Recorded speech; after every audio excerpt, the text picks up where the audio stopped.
এবার বিদেশে এসে নিজেরাই রান্না বান্না করে খাচ্ছি। আর আজকে আমি যা যা রান্না করব সব কিছু দেখাবো আপনাদেরকে এই ভ্লগে। সো চলো আর দেরি না করে ভ্লগটা শুরু করা যাক।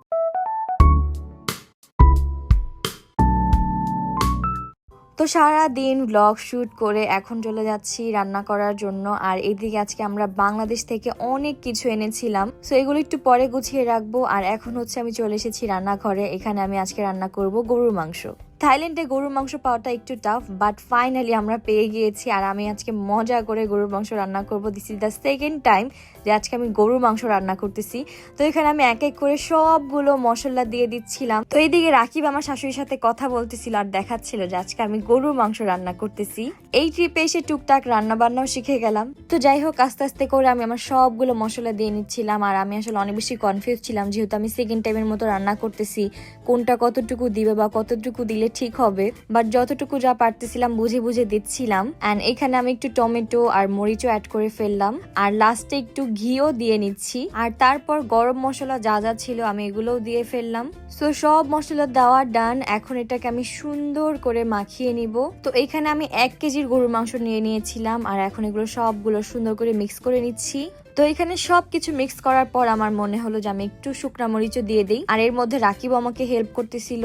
সো ফাইনালি গরুর মাংস মাখানো ডান। এখন আমি এটা মেরিনেট করে এভাবে রেখে দিব। আর তার পাশাপাশি আমি ভুনা ডাল বসাই দিব। তো ভুনা ডালের জন্য যা যা দরকার ছিল সবকিছু দিয়ে এখানে আমি ভুনা ডাল বসাই দিলাম। আজকে মেইনলি আমি ফার্স্ট টাইম ভুনা ডাল রান্না করতেছিলাম। এর আগে সবসময় ভুনা ডাল ঋতুই রান্না করতো। তো যাই হোক, আমার ভুনা ডাল অলমোস্ট হয়ে গিয়েছে। সো আমি লাস্টে একটু ধনিয়া পাতা দিয়ে দিলাম এন্ড দেন সুন্দর করে বাটিতে পরিবেশন করে ফেললাম। তো ডাল রান্না করা শেষ। এখন আমি আমার গরুর মাংস মেরিনেট করা যেগুলো ছিল ওগুলো বসিয়ে দিলাম। আসলে এখানে কারেন্টের চুলায় রান্না করতে অনেক বেশি সময় লাগে, যার জন্য আমার অনেকক্ষণ দাঁড়িয়ে থাকতে হয়।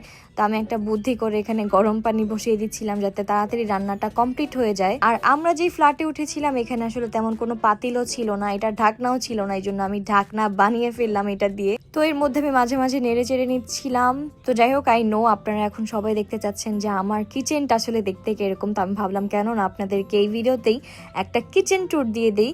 কিচেনটা আসলে অনেক বেশি ছোট বাট অনেক বেশি কিউট। এটা আমার অনেক বেশি পছন্দ হয়েছে। আর এখানে রান্না বান্না করতে আমার অনেক ভালো লাগে। আপনাদের কাছে এই কিচেন রুমটা কেমন লেগেছে সেটা অবশ্যই কমেন্ট করে জানাবেন। আমার তো পার্সোনালি এটা অনেক বেশি পছন্দের। তো যাই হোক, এর মধ্যে আমার গরুর মাংস অলমোস্ট হয়ে গিয়েছে। সো আমি লাস্টে ধনিয়া গুঁড়াও দিয়ে নিচ্ছিলাম। And here is the final look. গরুর মাংসের কালারটা তো আমার কাছে অনেক বেশি ভালো লেগেছে। আপনাদের কেমন লেগেছে সেটা অবশ্যই কমেন্ট করে জানাবেন। আর আপনাদের যদি কোনো সাজেশন থাকে রান্না বান্না নিয়ে সেটা আমাকে অবশ্যই কমেন্ট করে জানাবেন। আল্লাহ হাফেজ।